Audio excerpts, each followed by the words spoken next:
21번 보겠습니다.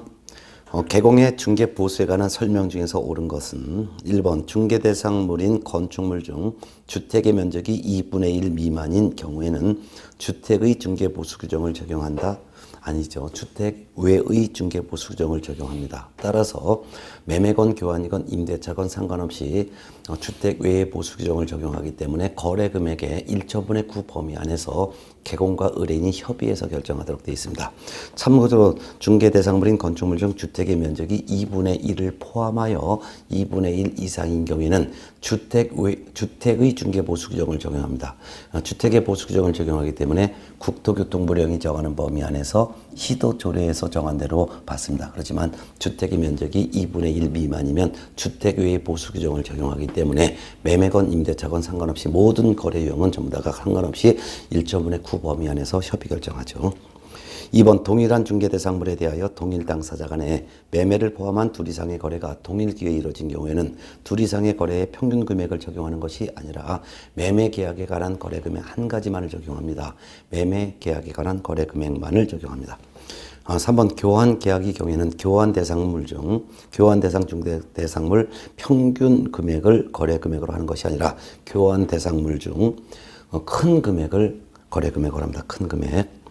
그 다음에 4번 주택 외의 중개 대상물에 대한 중개보수는 의뢰인 쌍방으로부터 받되 그 일방으로부터 받을 수 있는 한도는 임대차의 경우에는 거래금액의 1전분의 8 이내로 하는 것이 아니라 1전분의 9 이내로 하죠. 주택 외 보수는 국토교통부령으로 정하고 주택 외에 대해서는 오피스텔로서 85제곱미터 이하이면서 상하수소시설, 부엌, 화장실, 목욕시설을 다 갖춘 경우는 매매 교환은 1전분의 5, 임대차 등은 1전분의 4. 그런데 이와 같은 오피스텔을 제외한 나머지 주택의 물건은 매매건 임대차건 전부 거래 금액의 1.분의 9 이내로 하고 있습니다. 1.분의 9. 그 다음에 이제 5번 지문. 전용 면적이 85제곱미터 이하인 오피스텔로서 상하 수도시설이 갖추어진 전용 입식부엌, 전용 수세식 화장실 및 목욕시설을 갖춘 것. 이어서 임대차의 경우에는 거래금액의 1.분의 4 범위 안에서 결정한다. 맞죠? 만약 이와 같은 경우 매매와 교환은 거래금액의 1.분의 5 범위 안에서 결정하고 매매 교환을 제외한 나머지 임대차, 전세권, 저당권 등은 1.분의 4 범위 내에서 결정하죠. 맞죠? 정답은 5번입니다. 그 다음에 이제 22번 문제 보겠습니다. 박스형의 이렇게 문제라든가 뭐 가불병 이런 문제가 나오다 보면 그 아마 컴퓨터 과정에서 가불병이 이상한 한자로 이렇게 좀 나와 있습니다. 그런 걸 갖다가 강의하면서 제가 좀 고쳐드리겠습니다. 22번 볼게요. 개공이 X시에 소재하는 주택의 면적이 3분의 2인 건축물. 딱 보는 순간 주택의 면적이 2분의 1을 포함해서 2분의 1 이상이죠. 이건 주택을 중개한 것으로 봅니다. 이에 대해서 매매와 임대차 계약을 동시에 중개한 경우 갑으로부터 받을 수 있는 중개보수 총액은 이 갑으로 좀 알아놓으세요. 자, 그러면 매매와 임대차가 같은데 한번 봅니다. 계약 조건. 계약 당사자는 갑, 가려고 매도인이면서 임차인과 을, 매수인이면서 임대인. 결국 매매와 임대차 계약 당사자가 동일하죠. 그럴 때는 매매보수 하나만 받습니다. 2번 매매계약, 매매대금 1억 원, 합의된 중개보수 100만 원.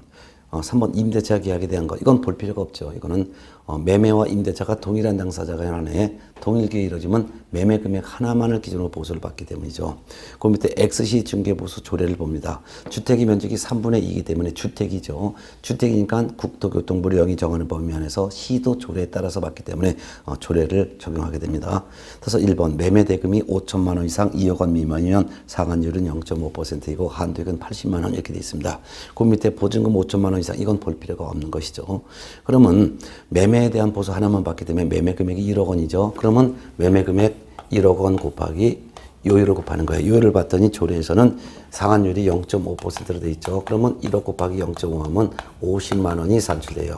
근데 한도액은 80만 원이요. 그리고 합의된 보수는 100만 원이에요. 그럼 다 다르죠. 그럼 그 중에서 가장 적은 금액 요거를 갑과 을로부터 각각 받습니다. 갑은 매도인이면서 동시에 임차인의 신분을 갖고 있는 것이고, 을은 매수인이면서 동시에 임대인의 신분을 갖고 있는데, 여기서 문제는 갑으로부터 받을 수 있는 보수를 물어봤으니까 갑으로부터는 50만 원을 받는 것이죠. 50만 원. 이게 답입니다. 만약 이 문제가 갑과 을로부터 받을 수 있는 중개보수 총액은 이렇게 물어봤으면 100만 원이겠지만 22번 문제는 갑 일방으로부터만 받을 수 있는 보수니까 50만 원이 답이 되겠죠. 예. 자, 그 다음에 이제 답은 1번입니다. 23번 문제 볼까요? 실무교육을 받아야 하는 자로 묶은 것은 봅니다. 실무교육을 받아야 하는 사람은 등록을 신청하는 공인중개사, 그 다음에 법인의 경우에 대표자를 포함해서 임원 사원 전원, 그 다음에 책임자, 그 다음에 소속 공인중개사죠. 중개보조원을 뺀 나머지 사람은 전부 다 실무교육을 받아야 될 대상자입니다. 물론 중개업계를 떠났다가 1년 이내 다시 들어올 때는 그 교육을 다시 받지 않아도 되지만, 중개업계 떠났다가 1년이 지나서 다시 들어올 때는 종전의 교육을 또 받아야 된다는 거죠. 그 정도만 이해하시면 문제 맞출 수 있죠. 기업번 고용관계 종료 신고 후 1년 이내에 중개사무소 개설 등록을 신청하려는 공인중개사 다시 받아야죠. 중개업계 떠났다가 1년 이내에 다시 들어올 때, 이때는 다시 받을 필요가 참 없죠. 다시 받을 필요가 없습니다. 그래서 고용관계 종료 신고 후 1년 이내에 등록을 신청하려는 공인중개사는 업계 떠났다가 1년 이내에 다시 들어오니까 다시 받을 필요가 없습니다. 실무교육 받지 않습니다. 그렇지만 니은번 중개법인의 사원 당연히 받아야 되겠죠. 디귿번 소공도 받아야 되겠죠. 리을번 책임자 받아야 되겠죠. 니은, 디귿, 리을 정답은 2번이죠. 24번 문제 보겠습니다. 실무교육에 관한 업무를 위탁받고자 하는 기관 또는 단체가 갖춰야 될 인력기준. 인력기준은 강사 확보고요. 및 시설기준. 시설기준은 강의실 확보인데요. 옳은 것과 틀린 것을 바르게 표시한 것. 기억번. 50제곱미터 이상 강의실 1개소 이상 확보해야 되겠죠. 맞죠? 면적은 50제곱미터 이상 되는 강의실. 그 개수는 1개 이상. 맞습니다. 니은번 변호사 자격이 있는 자로서 법률에 관한 사무에 1년 이상 종사한 자, 1년이 아니라 2년 이상 종사한 자라고 해야 되겠죠. 디귿번 공인중개사로서 부동산 관련 분야에 3년 이상 근무한 경력이 있는 자. 맞습니다. 변호사를 제외한 변호사와 대학의 강사는 2년 이상 경력을 요구하고, 변호사와 대학 강사를 제외한 나머지 자격 소지자는 전부 다가 3년 이상의 경력을 요구하고 있습니다. 결국 기억 O, 니은 X, 디귿 O. 정답은 1번이 되겠네요. 자, 25번 문제로 넘어갈까 합니다. 문제가 좀 수월하죠. 네. 자, 25번 문제는 좀 여러분이 잘 주의해서 살펴보는데, 이것도 뭐 갑을병에 대한 내용이 컴퓨터 출력 과정에서 아마 이상한 한자로 들어가 있는데 제가 고쳐서 하나하나씩 설명드리겠습니다. 25번 봅니다. 공인중개사 법령상 등록관청에 신고한 갑과 을이 받을 수 있는 포상금 최대 금액은, 앞에 글자를 25번은 갑 앞에 있는 것, 두 번째 이것은 을, 이렇게 보겠습니다. 갑과 을이 받을 수 있는 포상금 최대 금액은, 기억번 문제 보겠습니다. 기억번. 갑은 부정한 방법으로 공인중개사 자격을 취득한 A와 공인중개사 자격증을 양도한 B를 각각 신고했다. 그래서 갑은 공인중개사 자격을 취득했는데 부정한 방법으로 자격을 취득한 자예요. 부정한 방법으로 취득한 A, 이 사람은 신고고발 대상자가 아니죠. 왜냐면 신고고발 대상자는 무부증이에요. 무등록 중개업을 한 자. 부정한 방법으로 등록한 자. 그 다음에 등록증이나 자격증을 양도하거나 양수되어 받은 자. 그렇다면 부정한 방법으로 자격을 취득한 자는 신고고발 대상자가 아니기 때문에 이 A를 신고한 것으로는 포상을 받지 못한다는 것부터 캐치해야 되겠죠. 그 다음에 공인중개사 자격증을 양도한 B. 자격증을 양도한 B는 이거는 무부증에 해당되기 때문에 신고고발 대상자에 해당됩니다. 그 다음에 이제 니은번 봅니다. 중개사무소 개설 등록을 하지 않냐고 중개업을 하고 있는 시, 무등록 중개업을 한 자죠. 그건 신고고발 대상자 되죠. 무부증에서 시를 누가, 시를 누가 신고했냐. 그 다음에 갑과 을이, 앞에 있는 건 갑, 뒤에 있는 것은 을이에요. 갑과 을이 공동 신고했다. 갑과 을이 공동으로 신고했습니다. 이건 신고고발 대상자가 되겠죠. 예. 자, 그 다음에 이제 봅니다. 디귿번. 을입니다. 디귿번은 을이에요. 디귿번. 을이 중개사무소를 등록증을 다른 사람에게 양도한 D를 신고한 이후 그 다음에 갑도, 뒤에 있는 건 갑도예요. 갑도 D를 신고했다. 그러면 등록증을 다른 사람에게 양도한 경우는 무부증에 해당되기 때문에 신고고발 대상자가 됩니다. 신고고발 대상자가 되는데 누가 먼저 신고했냐면 을이 먼저 신고했어요. 근데 을이 신고하고 나중에 갑도 신고했죠. 그러면 하나의 사건에 대해서 2건 이상의 신고고발이 접수됐을 때는 최초로 신고한 을만 보상금을 받을 수가 있고 갑은 보상금을 받을 수가 없다라는 거. 갑은 나중에 신고했기 때문에 보상을 받지 못한다는 거 알아두시고, 그 다음에 이제 리얼번을 보겠습니다. 리얼번.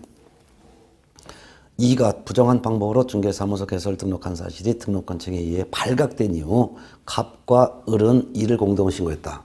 자, 이를 신고했는데 이거는 행정기관에 의해 발각되고 나서 신고 고발했기 때문에 이와 같은 경우를 갑과 을이 공동 신고했다 하더라도 이거는 신고 고발 해봤자 보상금을 받을 수가 없죠. 발각된 이후에 신고 고발했으면 보상금 받지 못합니다.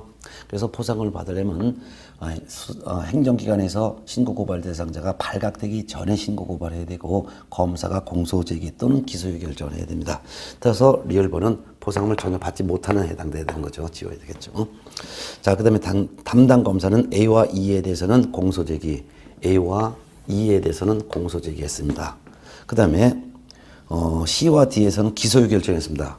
C와 D에 대해서는 기소유 결정했습니다. 검사가 공소제기 또는 기소유 결정은 보상금 주죠. 근데 B에 대해서는 무혐의 처분했답니다. B에 대해서는 무혐의 처분했으니까 B를 신고한 것은 보상금을 받지 못하죠.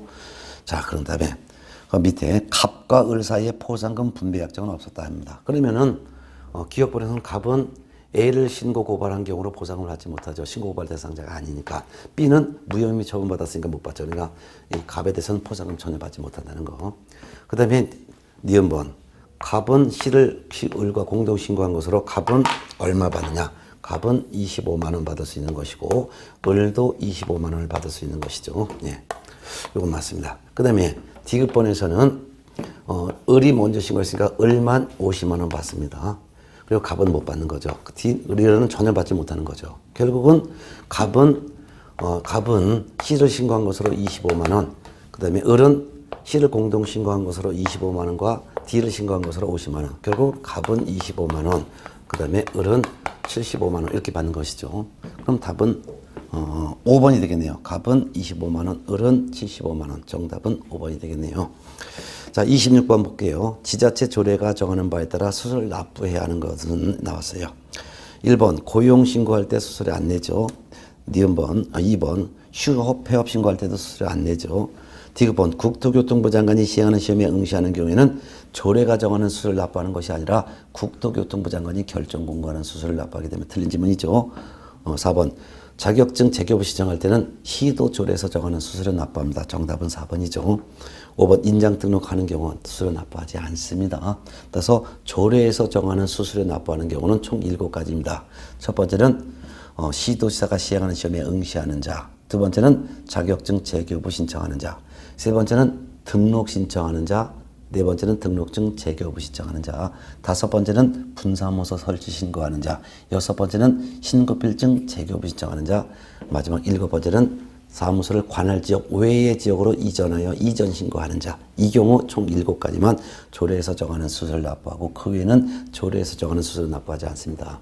특히 국토교통부 장관이 시행하는 시험에 응시하는 사람은 국토교통부 장관이 결정해서 공고하는 수수료를 납부하는 것이고, 업무를 위탁한 경우에는 업무를 위탁받은 자가 업무를 위탁받은 자가 위탁한 자의 승인을 얻어서 결정 공고하는 수수료를 납부한다는 것까지 같이 이해해 두시기 바랍니다. 정답은 4번이었어요. 27번 봅니다. 협회 공제사업에 관한 설명 중에서 틀린 것은 1번. 협회가 공제사업을 하고자 하는 때는 공제규정을 제정해야죠. 맞죠? 근데 금융감독원장의 승인을 얻는 것이 아니라 국토교통부 장관의 승인을 얻어야 되겠죠. 정답은 1번입니다. 2번 공제사업에 관한 회계는 다른 회계와는 구분하여 별도 회계로 관리해야죠. 맞고. 3번 공제규정에는 공제사업의 범위 및 공제사업 운영에 관한 사항을 정해야 됩니다. 맞고. 4번 개공이 자기의 사무소를 다른 사람의 중개인의 장소로 제공함으로써 발생한 거래 당사자에 대한 재산상 손해배상 책임도 공제사업 대상이 포함되죠. 맞죠? 개공이 직접 중개 업무하면서 고의 또는 과실로 거래 당사자에게 재산적 손해를 발생시킨 것도 공제 대상이 되는 것이고, 개공이 자기의 사무소를 다른 사람의 중개행위 장소로 제공함으로써 거래 당사자에게 발생시킨 그 손해도 공제 사업의 대상이 되는 것이죠. 맞습니다. 그러니까 공제금으로 배상이 가능하다 그 말입니다. 옳은 질문. 5번 공제 규정상 회계 규정은 손해배상 기금과 복지기금 요거 두 가지로 구분하여 규정하되 이에 대한 세부 기준을 별도로 정해야 되겠죠. 맞습니다. 틀린 것은 1번이네요. 자, 그 다음에 26번 볼게요. 공인중개사법 시행규칙이라는 것은 국토교통부령을 말하고 별도로 만든 표 1에 규정된 공인중개사 자격정지 기준으로 옳은 것으로 묶은 것. 자격정지 사유가 총 7가지가 있었죠. 그래서 자격정지 사유 자격증을 교부한 시도지사는 공인중개사가 개업공인중개사에 소속되어 근무하면서 총 7가지 사유에 해당되면 6월의 범위 안에서 자격의 정지를 명할 수 있는데, 자격정지 기간은 6개월 범위 내에서 자격정지할 수 있죠. 6개월 범위니까 구체적으로 자격정지 기준이 몇 달 할지는 국토교통부 령에 규정되어 있죠. 자격정지 사유 속인 건지 확인하고 또 확인하여 거짓 거래를 금지한다. 요거 자격정지 사유죠. 자, 그러면 둘 이상의 사무소에 소속한 경우 자격정지할 수 있는데, 한다면 6개월. 업무 개시 전에 인장 등록하지 않거나 등록하지 않은 인장을 사용했을 때는 자격정지할 수 있는데 3개월. 성실 정확하게 확인 설명하지 않거나 설명할 때 근거자를 제시하지 않고 설명했을 때 자격정지할 수 있는데 3개월. 또한 당해 중개를 행위했으면 확인 설명서에 서명 및 날인해야 되는데 서명 날인 중에 하나라도 하지 않았을 때는 자격정지할 수 있고 3개월. 거래계약서를 거짓으로 작성했거나 또는 둘 이상의 거래계약서를 작성했을 때는 자격정지할 수 있는데, 한다면 6개월. 당해 중개행위했을 때 확인 설명서뿐만 아니라 거래계약서에도 서명 및 날인해야 되는데 서명과 날인 중에 하나라도 하지 않았을 때는 3개월. 하지 말아야 될 금지행위를 했을 때는 6개월. 금지행위는 총 8가지가 있죠. 거짓된 언행이라든가 또는 의뢰인과 직접 거래라든가 쌍방대리 같은 금지행위 했을 때는 6개월. 그래서 6개월짜리는 속, 거짓, 금지 요거는 6개월, 나머지는 3개월 이렇게 해서 외워두셨겠죠. 한번 확인해 볼까요? 기억번호 성실 정확하게 중개대상을 확인 설명하지 않거나 설명할 때 근거자를 제시하지 않은 경우 6개월이 아니라 이건 3개월이죠. 4번 당해 중개행위를 하였음에도 확인 설명서에 서명 및 날인하지 않은 경우 이거 3개월 맞습니다. D번 의뢰인과 직접 거래한 것은 금지행위죠. 6개월 맞네요. 옳은 지문. 1번 거래계약서의 거래금액 등 거래 내용을 거짓으로 기재하거나 서로 다른 둘 이상의 거래계약서를 작성한 경우 이거 3개월 아니죠. 6개월입니다. 미음번 다른 경우에 소속 공인중개사가 된 경우 이중수속이죠. 6개월 맞습니다. 결국은 옳은 것은 니은, 티귿, 미음. 답은 3번이 되겠네요. 29번 문제 봅니다. 공인중개사법령상 개공의 중개사무소 개설 등록을 취소해야 하는 사유, 즉 절대적 등록 취소 사유이면서 1년 이하의 징역 또는 1,000만 원 이하의 벌금에 처해지는 사유로 묶은 것은, 자, 기억번 다른 개업 공인중개사인 법인의 임원이 된 경우 이중소속한 거죠. 이거 등록을 취소해야 되는 사유도 맞죠. 그리고 1년 이하의 징역 또는 1,000만 원 이하의 벌금형 사유도 맞습니다. 니은번 중개사무소 등록증을 다른 사람에게 양도대한 경우 등록을 취소하여야 하는 사유죠. 그리고 1년 이하의 징역 또는 1,000만 원 이하의 벌금형 처하는 사유도 맞습니다. 디귿번 법정 보수를 초과하여 금품을 받은 경우 금지행위죠. 이거는 등록을 취소할 수 있는 사유입니다. 처벌은 1년 이하의 징역 또는 1,000만 원 이하의 벌금형이지만 등록을 취소할 수 있는 사유죠. 리얼번 탈세 목적의 미등기 전매를 중개한 경우 이거 금지행위 중에서죠. 금지행위 이거 등록을 취소할 수 있는 사유죠. 그리고 형벌은 3년 이하의 징역 또는 3,000만 원 이하의 벌금형입니다. 미원번 부정한 방법으로 중개사무소 개설 등록을 한 경우 등록을 취소하여야 하는 사유는 맞습니다. 그렇지만 형벌은 3년 이하의 징역 또는 3,000만 원 이하의 벌금에 처합니다. 결국 기역, 니은 두 개가 되겠죠. 정답은 2번입니다. 자, 요 한 문제를 통해서 여러분들이 행정처분과 행정형벌을 완벽하게 스스로 공부하면서 생각하면서 문제를 푸시기 바랍니다. 30번 문제부터 봅니다. 30번 부동산 거래 신고 등에 관한 법령상 부동산 거래 신고에 관한 설명이다. 옳은 것은 1번 거래 당사자 중 일방이 국가나 지자체나 대통령령이 정하는 자의 경우 즉 국가 등의 경우 거래 당사자가 공동으로 신고해야 된다. 아니죠. 국가 등이 신고해야 될 의무가 있습니다. 2번 개공이 거래계약서를 작성하여 교부한 경우에는 해당 개공과 거래 당사자가 공동으로 신고해야 된다. 아닙니다. 개공이 신고해야 됩니다. 거래 당사자는 신고 의무가 없습니다. 3번 신고를 받은 국토교통부 장관은 그 신고 내용을 확인한 후 신고인에게 신고 필증을 지체 시 발급해야 된다.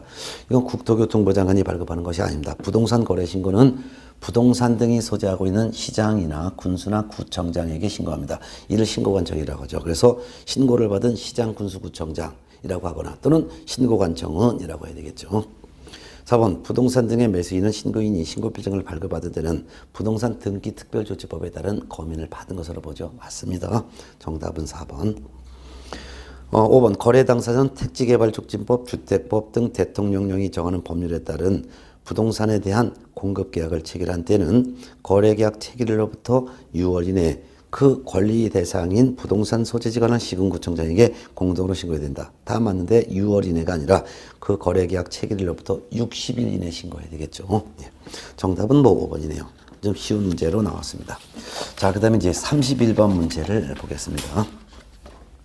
부동산 거래 신고 등에 관한 법령상 부동산 거래계약 신고서 작성 방법으로 옳은 것을 모두 고른 것은 기억번 분양권이라는 전매계약, 분양권 전매계약의 경우 거래 가격란에는 공급가격, 즉 분양가격도 적고 발코니 확장 비용 등 옵션 비용도 적고 그 밖에 추가 지불액으로서 프리미엄 받고 거래했으면 추가 지불액인 프리미엄도 적습니다. 다 맞습니다. 그래서 맨 처음에 분양계약을 체결했을 때는 공급가액과 발코니 확장 비용 등 옵션 비용을 적고 분양권을 다시 전매하는 매매계약인 경우에는 분양권 처음 취득했을 때 신고한 거래 가격인 공급 가격, 발코니 확장 비용, 그 다음에 프리미엄 등 옵션 비용 다 적습니다. 맞습니다. 그리고 이제 이런 각각의 비용에 부가가치세가 있을 때는 부가가치세도 포함하여 적습니다. 기억번 옳은 지번이죠. 이번 종전 부동산란은 입주권 매매의 경우에만 작성하고 거래 금액란에는 추가 지불액이란 프리미엄 받고 거래했으면 프리미엄도 적는다 그 말이에요. 및 권리가격, 합계금액, 계약금, 중도금, 잔금 적습니다. 맞습니다.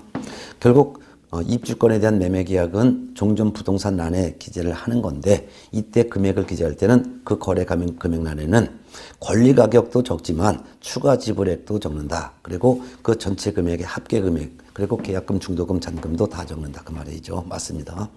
디귿번 총 실제 거래 가격란에는 전체 거래 가격 가로열고 둘 이상의 부동산을 함께 거래하는 경우에는 각각의 부동산별 거래 금액의 합계 금액을 적습니다. 맞습니다. 그래서 총 실제 거래 가격이라는 것은 둘 이상의 부동산을 함께 거래했을 때를 말하는데요. 이때는 둘 이상의 부동산 거래 가격의 합계 금액을 적습니다. 맞습니다. 물론 이때 각각의 금액도 적지만 부동산별 거래 금액의 합계 금액도 적는다는 뜻입니다. 옳은 지문입니다.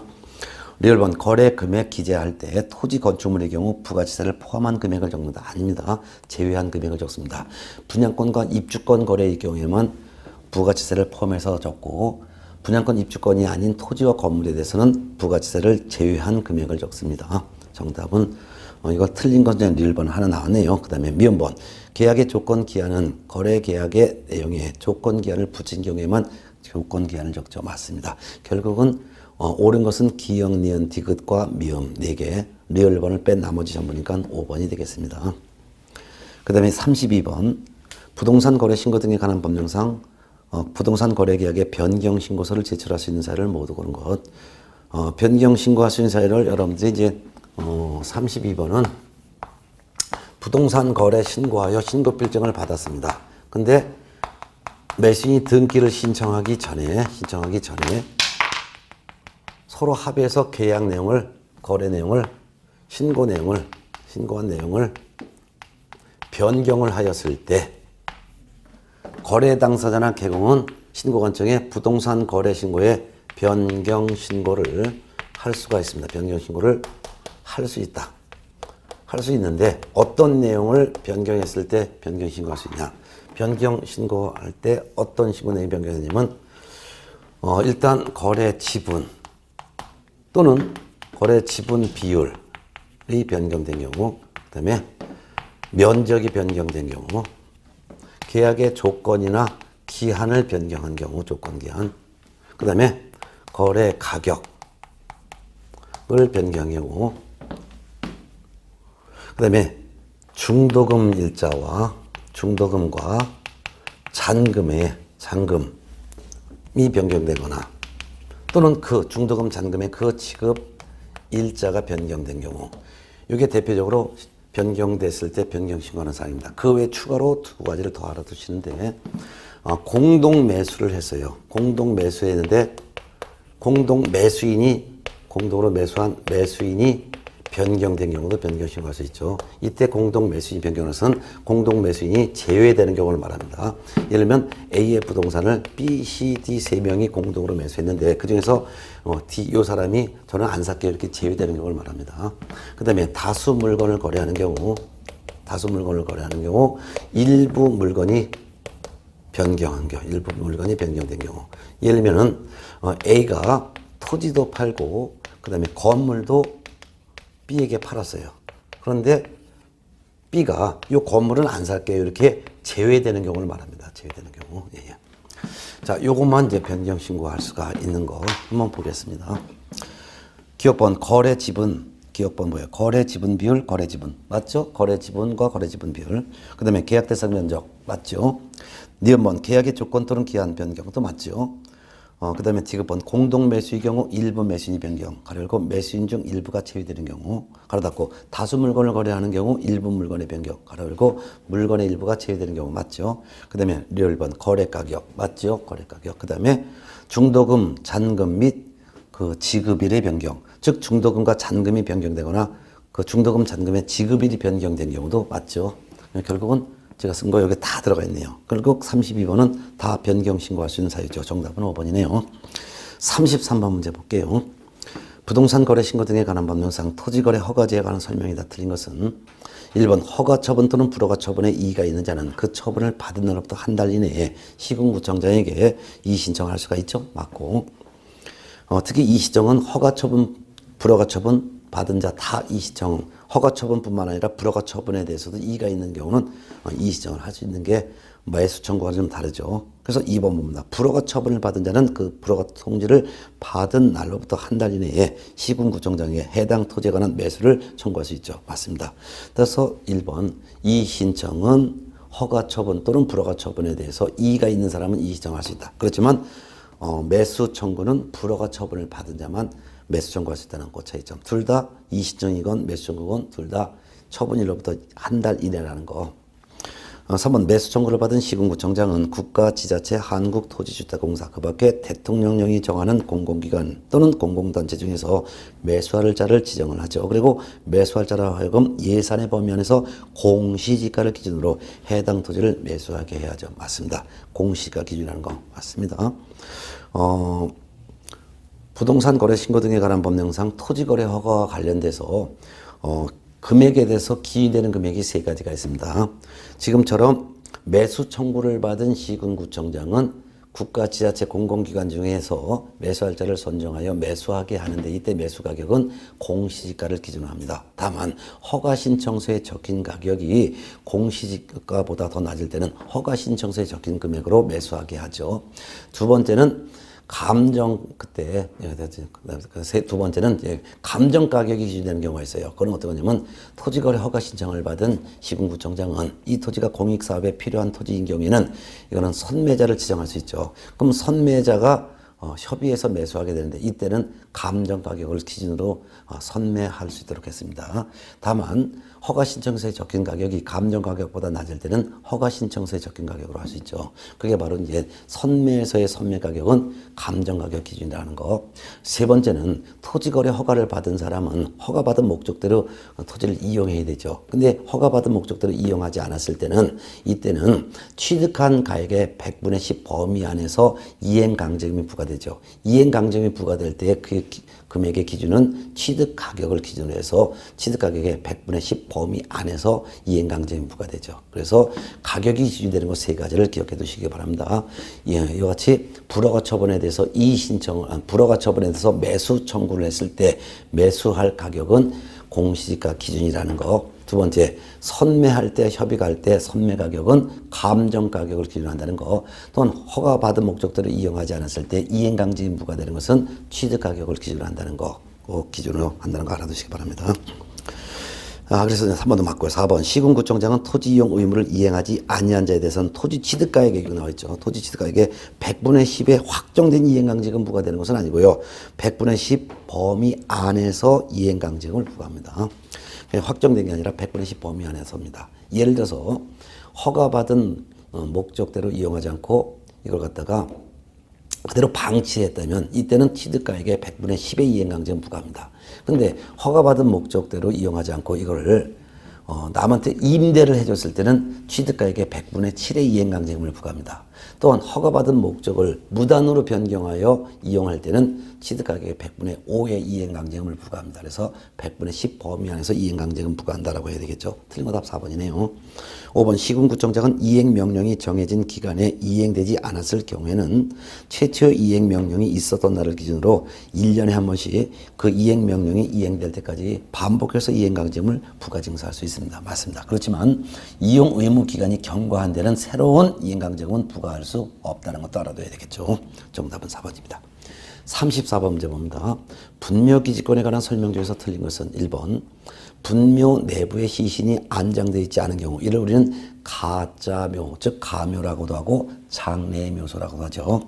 이같이 가짜묘 및 평장 또는 암장된 경우에는 분묘기지권 인정되지 않습니다. 옳은 집은 2번 분묘의 수호 권리나 봉지사에 대해서 현실적으로 또는 관습상 호주 상속인인 종손이 그 권리를 가지고 있으면 분묘기지권은 종손에게만 전속합니다. 따라서 사망자의 연고자는 분묘기지권 주장 못합니다. 3번 공동선조의 후손들로 구성된 종중이 선조 분묘를 수호 관리하여 왔다면 분묘의 수호 관리권 내지 분묘기지권은 이때는 종중에게 귀속을 하죠. 맞습니다. 종손이 분묘를 관리하고 있으면 종손만 분묘기지권 갖는 것이다. 다만 공동선조로 구성된 분묘에 대해서 종중이 직접 관리하고 있을 때는 이때는 종중이 분묘기지권을 갖는다라는 거.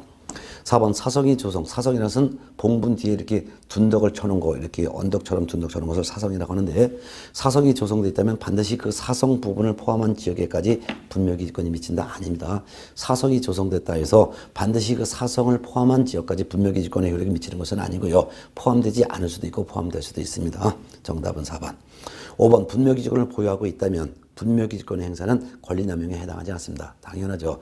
남의 토지에 분묘를 설치해서도 가서 봉제사를 할 수 있는 권리가 판례에서 인정하고 있기 때문에 남의 땅을 분묘기지권 취득한 사람이 남의 땅을 사용하고 있다 하더라도 저 분묘기지를 갖고 있다 하더라도 이는 권리남용이 아닙니다. 옳은 설명이 되겠고 틀린 것은 4번이죠. 자, 그 다음에 35번 문제 봅니다. 농지법상 농지에 관한 설명이 다 틀린 것은 1번 부동산 거래 신고 등에 관한 법률에 따라 토지거래 허가를 받았으면 농지취득 자격증명을 발급을 요한다? 아니에요. 부동산 거래 신고 등에 관한 법률에 따라 토지거래 허가를 받았을 때는 두 가지가 의제됩니다. 첫 번째는 부동산 등기 특별조치법에 따른 검인을 받은 것으로 보기 때문에 계약서에 검인을 받지 않아도 등기 시작을 할 수 있으며 두 번째는 토지거래 허가를 받은 토지가 농지인 경우에 토지거래 허가증을 받았을 때는 농지법에 따른 농지취득 자격증명을 발급받은 것을 봅니다. 농지취득 자격증명을 발급받은 것으로 보기 때문에 농지취득 자격증명 요하지 않습니다. 틀린 거 답 1번이죠. 2번 농지 임대가 예외적으로 허용되어 농업 경영을 하려는 자에게 농지를 임대하는 경우 그 임대차 계약은 서면 계약을 원칙으로 하죠. 맞고 4번 공유 농지의 분할을 원인으로 농지를 취득하는 경우 농지 취득 자격증명 요하지 않습니다. 맞죠? 4번 임대 농지를 양선자는 농지법에 따른 임대의 질을 승계한 것으로 보는 것도 맞죠. 5번 8년간 농업 경영하다가 이농 가로 열고 한자 있는 이농은 이런 이농이 아니고 이농이라는 것은 이별할 때 이자입니다. 그 다음에 농지를 떠났다 이건데요. 여기 한자가 좀 이상한 한자로 들어가 있는데요. 그냥 이농, 즉 다른 곳으로 이사한다. 그래서 8년간 농업 경영하다가 이농하는 경우 총 1만 제곱미터까지만 소유할 수 있는 거 맞습니다. 정답은 1번입니다. 자, 그래서 34번은 민법 문제고 35번 문제는 부동산 공법 문제이기 때문에 좀 수월한 문제고 36번도 민법 문제입니다. 주택임대차보호법에 대한 설명이 나오는 것은 1번 기존에 거주하고 있는 거주하고 있던 다가구 주택이 다세대 주택으로 전환된 경우에는 종전의 대항력은 상실한다, 상실하지 않고 그대로 유지가 됩니다.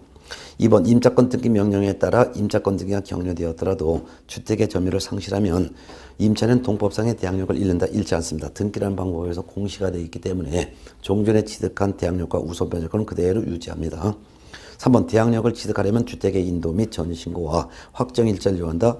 확정일자는 요하지 않고 주택의 인도와 전신고만 요합니다. 전신고하면 주민등록이 된 것으로 보죠. 이때 전신고서가 수리되었을 때를 전신고서가 수리되었을 때를 우리는 전신고가 된 것으로 보는데 전신고가 되면은 주민등록이 된 것으로 보기 때문에 대항력을 취득하려면 주택의 인도와 전신고 즉 주민등록만 요합니다. 확정일자까지 요하지는 않습니다. 그렇지만 경매 시에 후순위 권리자보다 우선해서 보증금을 변제받기 위해서는 대항요건뿐만 아니라 계약서의 확정일자까지 요합니다.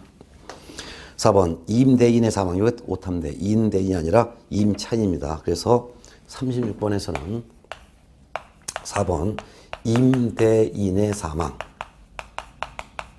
이게 오타입니다. 임대인이 아니라 요걸 갖다 차자로 고쳐주세요.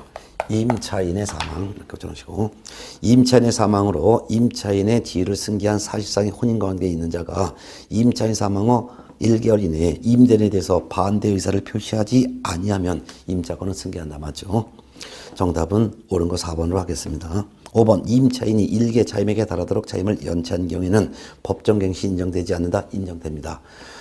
법정갱신 사유가 있다 하더라도 주택 임차인이 2기의 차임에게 달하도록 차임을 연체한 경우에는 이때는 법정갱신이 인정되지 않습니다. 그렇지만 1기 차임을 연체한 경우에는 법정갱신 인정합니다. 결국 옳은 설명은 4번이 되겠습니다. 자, 그 다음에 37번 문제도 이것도 민법 문제입니다. 자, 37번 주택임대차법에 관한 설명 중 옳은 것을 모두 몇 개인가? 기억번 이 법 시행령에 규정된 보증금의 범위를 초과한 경우라 하더라도 임대차가 종료된 후 보증금이 반환되지 아니한 경우 임차인은 임차 건물의 소재지를 관할하는 지방법원, 지방법원 지원 또는 시군법원에 임차권 등기 명령 시정할 수 있다? 없습니다. 환산보증금 즉 상가건물 임대차법은 지역에 따라서 일정 금액 이하이지만 상가 임대차법이 전면적으로 적용되죠. 그래서 서울은 4억, 그 다음에 수도권 과밀 억제권과 그 밖에 인천 광시 내는 3억 원 이하, 그 다음에 인천을 제외한 나머지 광역시 지역과 경기도 외곽 지역은 2억 4천만 원 이하, 그 밖에 지역은 1억 8천 이하이지만 상임차법이 적용되고 이 금액을 초과되는 경우에는 상가 임대차법의 일부만 적용되죠. 일부 적용되는 거 5가지 외워두셨죠. 첫 번째는 초과되는 경우라 하더라도 첫 번째 대항력 인정된다. 대항력권 갖추고. 두 번째는 초과되는 경우라 하더라도 임차인은 계약갱신 요구할 수 있다. 세 번째는 초과되는 경우라 하더라도 임대인은 임차인이 신규 임차인으로부터 권리금을 받는 것을 못 받게 방해하면 안 된다라는 거. 네 번째는 초과되는 경우라 하더라도 차임 연체액이 3개에 달하고 있다면 임대는 계약을 해지할 수 있다는 거. 마지막 5번째는 표준 서식인데요. 표준 권리금 계약서 서식은 국토교통부 장관이 정하여 권장할 수 있고 표준 상가 임대차 계약서는 법무부 장관이 정하여 사용을 권장할 수 있다는 거. 이 5가지만 초과되는 경우에 적용됩니다. 따라서 이 초과되는 경우에는 아무리 임대차 계약 끝났는데 보증금이 반환되지 않았다 하더라도 임차인은 임차권 등기 명령 시정할 수도 없고 또한 이와 같은 경우에는 보증금 차임 것도 100분의 9를 초과해서 증액할 수도 있으며 초과되는 경우에는 대항요건과 확정일자를 갖췄다 하더라도 후순위 권리자보다 경매 시에 보증금을 먼저 배당받을 권리가 없다라는 거. 그래서 알아두셔야죠. 이거 하도 했기 때문에 이제 머릿속에 이제 뒤에 바뀔 정도로 바뀌었을 겁니다. 기억번 틀렸고. 니은번 임차인이 임차 건물의 일부를 고의 또는 중대한 것으로 파손한 경우 임대인은 임차인의 계약갱신 요구 거절할 수 있죠. 거절할 수 있는 사유 대표적인 거 7가지 예시돼 있고 그 밖에 플러스 알파가 있었죠. 니은번 맞습니다. 디귿번 소액 임차인은 경매 개시 결정 듣기 전에 대항요건을 갖춘 경우 동건물 경매 시 환가금액 즉 낙찰금액의 3분의 1 범위 안에서 보증금 중 일정액을 선순위 저당권자보다 우선해서 변제받을 수가 있다. 이거는 3분의 1이 아니라 환가금액의 2분의 1 범위 안에서 보증금 중 일정액을 선순위 권리자보다 우선해서 변제받을 수 있죠. 3분의 1이 아니라 2분의 1. 리얼번 대항요건 및 임대차 계약서의 확정인차를 갖춘 임차인은 동건물 경매 시 임차 건물을 양수인에게 인도하지 않더라도 보증금을 수령할 수 있다? 없습니다. 보증금을 수령하려면 양수인에게 이 임차 건물을 인도해야지만 보증금을 수령할 수 있죠. 미음번 임차 건물의 양수인 그 밖에 임대할 권리를 승계한 자를 포함한다. 임차 건물의 양수인은 임대인의 지를 승계한 것으로 본다. 맞죠? 결국 옳은 것은 니은번과 미음번 두 개, 니은, 미음 되겠습니다. 그래서 37번의 답은 니은번과 미음번 두 개가 되겠습니다. 답은 2번이네요. 그 다음에 38번도 민법 문제입니다. 상가건물 임대차보법상 권리금 회수 기회 보호에 대한 설명이다. 틀린 것은 1번 권리금 계약이란 신규 임차인이 되려는 자가 임차인에게 권리금을 지급하기로 하는 계약을 말하죠. 맞고 2번 임대인은 임대차 기간이 끝나기 6개월 전부터 1개월 전까지 임차인 주선한 신규 임차인이 되려는 자에게 권리금을 요구하거나 임차인이 주선한 신규 임차인이 되려는 자로부터 권리금 수수하는 행위를 해서는 안 되죠. 근데 여기서 이런 걸 해서는 안 되는 시기는 임대차 기간이 끝나기 6개월 전부터 1개월 전까지가 아니라 임대차 기간 끝나기 3개월 전부터 임대차 종료 시까지죠. 그래서 임대인은 임대차 기간 끝나기 3개월 전부터 임대차 종료 시까지 이런 거를 하면 안 된다는 것이죠. 정답은 2번입니다. 3번 임대인은 임차인이 주선한 신규 임차인이 되려는 자로 하여금 임차인에게 권리금을 지급하지 못하게 하는 행위를 해서는 안 되겠죠. 맞고 4번 임대인은 임차인이 주선한 신규 임차인이 되려는 자에게 상가 건물에 관한 조세 공과금, 주변 상가 건물의 차입 및 보증금 그 밖에 부담에 따른 금액에 비추어 현저히 고액의 차입을 요구하는 행위를 하면 안 되죠. 맞고 4번 임대인은 정당한 사유 없이 임대인은 정당한 사유 없이 임대인이 임차인이 주선한 신규 임차인이 되는 자와 임대차 계약을 체결을 거절하는 행위 임차인이 주선한 신규 임차인이 되는 자와 임대차 계약 체결을 거절하는 행위를 해서는 안 되겠죠. 맞습니다. 결국은 틀린 설명은 2번밖에 없네요. 자, 그 다음에 29번 문제도 민법 저당권에서 배운 내용과 똑같습니다. 그래서 민법 내용인데요. 39번 민사집행법상 부동산 경매에 관한 설명 중에서 옳은 것은 1번 경매 입찰 방식은 길입찰, 기간입찰, 호가경매 세 가지 중에서 집행법원이 직권으로 정하죠. 맞습니다. 집행법원이 직권으로 정할 수 있습니다. 정답은 1번이네요. 2번 임차권 등기 명령에 의하여 임차권 등기를 격려한 임차인은 배당 요구 종결까지 배당 요구를 해야만 배당받을 수 있는 채권자에 속하게 된다. 아니죠. 임차권 등기 명령에 따른 임차권 등기를 격려하게 되면 등기라는 방법에서 공시가 되어 있으므로 이거는 집행법원이 다 할 수 있습니다. 따라서 배당 요구하지 않아도 배당받을 채권자에게 속하게 됩니다. 배당 요구하지 않아도 배당을 받을 수 있는 채권자에 속하게 됩니다. 따라서 경매 신청한 자와 등기된 권리자들은 배당 요구하지 않아도 배당받을 채권자에 속하게 됩니다. 그렇지만 등기되지 아니한 권리자, 예를 들면 주택의 인도, 전신고, 그 다음에 확정일자를 받은 그러한 미등기 임차인은 경락된 등에서 배당을 받으려면 배당 요구 종기일까지 배당 요구해야지만 배당받을 수 있는 채권자에 속하게 된다는 것도 같이 구분해서 알아두셔야죠. 3번 매각 허가 결정에 대해서 항고하고자 하는 사람은 보증으로 최저 매각 가격의 10분의 1에 해당하는 현금 또는 유가증권을 공탁하게 된다. 여기서 드린 것은 최저 매각 가격이 아니라 매각 허가 결정에 대해서 한 거니까 매각에 대해서 한 거예요. 그러니까 매각 금액의 10분의 1에 해당하는 현금 또는 유가증권을 공탁하겠죠. 입찰에 참가하고자 하는 입찰 참가자는 법원에서 정한 최저 매각 가격의 10분의 1에 해당하는 금액을 보증금으로 제공해야 됩니다. 그래서 입찰 보증금은 최저 매각 가격의 10분의 1의 보증금을 제공해야 되지만 매각에 대한 항고할 때 그 공탁금은 매각 금액의 10분의 1을 공탁을 해야 할 것입니다. 4번 재매각이라는 것은 종전에 이 경매가 낙찰돼갖고 낙찰자가 있는데 대금을 내지 않아서 다시 하는 경매를 재매각이라고 합니다. 재매각에서 전에 매수인, 즉 전에 낙찰을 받았던 사람은 매수 시정을 할 수가 있다? 없습니다. 그리고 전에 매수했던 사람은 처음 입찰 참가할 때 납부한 그 보증금은 몰수가 되고 재매각 절차에도 참가할 수가 없는 것이죠. 5번 5번 최선순위 전세권자가 배당 요구를 하였더라도 전세권은 매수인이 인수해야 된다. 인수하지 않죠. 최선순위 전세권자가 배당 요구하게 되면은 매각으로 소멸을 하게 됩니다. 따라서 매수인은 배당 요구한 최선의 전세권을 인수하지 않습니다. 정답은 1번이네요. 자, 40번 문제가 마지막 문제입니다. 공인중개사의 매수신청 대리인 등록에 관한 대법원 규칙상 매수신청 대리인인 개공이 할 수 있는 행위가 아닌 것. 매수시장 대리인 등록한 개공이 할 수 있는 것은 입찰기일 날 하는 것만 할 수 있습니다. 입찰기일 날 하는 것만.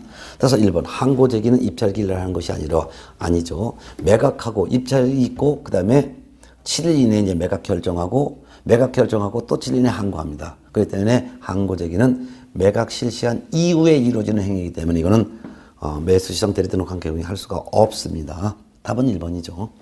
2번 매수신청 보증서 제공 입찰기일 날 하는 거죠.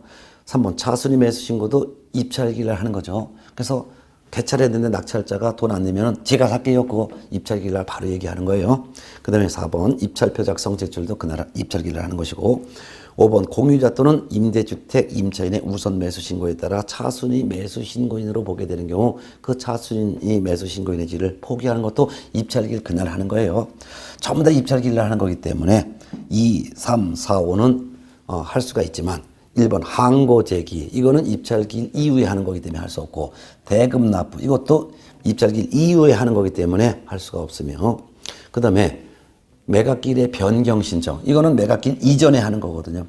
매각기일 변경 신청 이것도 입찰기일날 하는 게 아니기 때문에 입찰기일 변경 신청도 할 수가 없는 것입니다. 답은 1번이죠. 이렇게 해서 40번의 답은 1번이었습니다. 뒤쪽 파트 이제 공인중개사법령 부분을 제가 이해 문제선 29문제를 냈고 그다음에 이제 부동산 거래 신고 등에 관한 법령에 대한 문제를 제가 29번부터 33번까지 해서 총 4문제를 냈고 중개 실무 문제를 한 7문제를 냈습니다.